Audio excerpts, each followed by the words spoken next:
Hello and welcome to this edition of Healthy Habits. I'm Amy Davis. Today we have with us Jeanne Peters. She's a registered dietitian and healthy aging expert, and she's going to share with us her top 5 healthiest herbs and spices she recommends we all keep in our kitchens.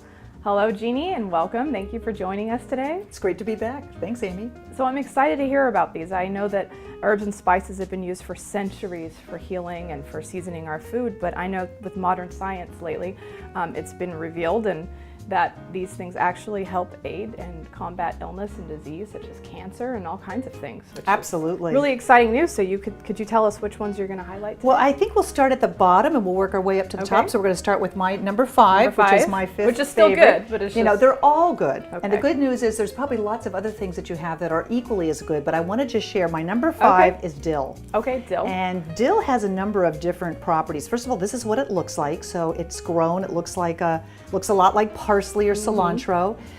It's great fresh, but what makes it really unique and why it's so fabulous is that it contains properties that work as a carminative. By that it means it soothes our tummy. It has a great ability to help people who might have upset stomachs if they ate a really rich meal. So a couple ways that you can use dill. The seed is fabulous. All right, so here's a couple of the seeds, and the seeds are powerful antioxidants. So in addition to having the soothing effect on the stomach, they also are one of the many really great herbs that provide us antioxidants. So you could just put it, put a little bit of the seeds right on a salad. You could use the fresh fronds. You could use it as a dried herb. So if you've bought it dried, you can just put it on because it'll give great color. But the issue at hand is if somebody's got a stomach that's bothering them, something you might consider is to take the seeds and actually add it, like a pinch of them, to a cup of hot water. Oh, really? Let it sit. Let it steep. Let it steep for 5 minutes. So we can just do that, 5 minutes. Get rid of mine. Yeah. And then let it sit. And then after your meal, you can just sip on that. Great. Well, what's your number 4? Okay, so number 4 I like to go ahead and include is ginger. I love ginger. And so ginger this is what it looks like. It's a root, grows under the ground. It's been around for thousands of years. It's wonderful for 3 things. One is nausea. So any women that you know that are pregnant, this is a great remedy to consider. Number 2, it's great also as a digestive aid. So just in the same way as dill, it helps us calm down. It improves. The number 3 thing is that it actually is an anti-inflammatory. Ginger tea would be great to consider, or using it fresh, grated, or just dried. So just taking it and putting it into like curries or something like that. And then the last way is that if you know of somebody who has a tendency to have indigestion, carrying some little ginger candies around, like ginger ale, will tend to settle the stomach. Third one I would recommend is garlic. And garlic, I mean, who doesn't know something at least about garlic, right? We used to wear it around our neck, to go ahead and keep evil spirits away, but it actually turns out to be... Protect you from vampires. Right. Right? Can't forget that part. So a couple things. It's a naturally antimicrobial, antibacterial, antifungal. So it has multiple... great if you have a cold. Exactly. So what's number 3?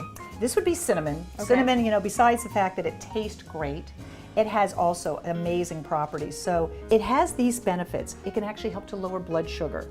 It can help to go ahead and improve and decrease inflammation. It's a natural antioxidant. This is 1/4 teaspoon. This is a good dose. This is about 500 milligrams. So that doesn't look like...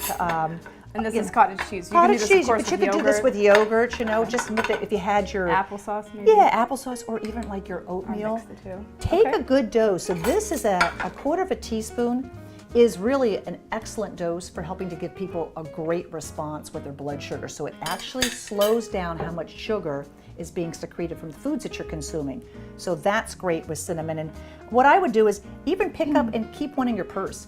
Carry some around with you so that this is an easy, small little way that you can always have it available so that you can really spice up your meals. And then my absolute number 1 item that I recommend. Drum roll, please. The number 1 spice.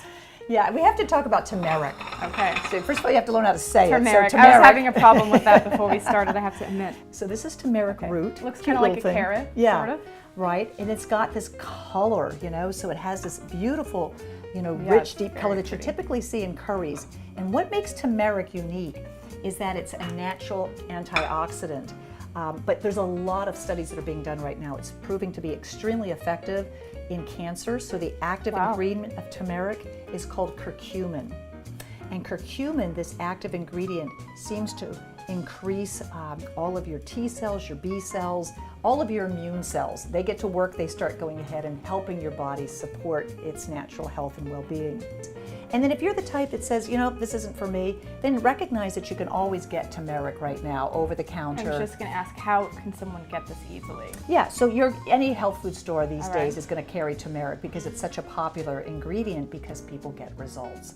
So turmeric would be one of my number one ones that I would want you to try. I'm going to try it. Okay, I'm going to give it a try. I've never had it before. This is the first. Amy is being... It's mild. Yep. It tastes really good. It's really, really mild. I mostly taste it. So everybody else that's out there in TV land, you know, It's recognize really that good. Amy can go ahead and try this, so can you. Yes, it's really good. Well, thanks so much, Jeannie, for sharing these with us. I'm really excited to incorporate these into my food. I'm really excited to learn about turmeric. Excellent. I said it right. You did. And thanks as always for joining us today. It was great having you. Love to be back. Well, that's going to do it for this edition of Healthy Habits. We'll see you next time.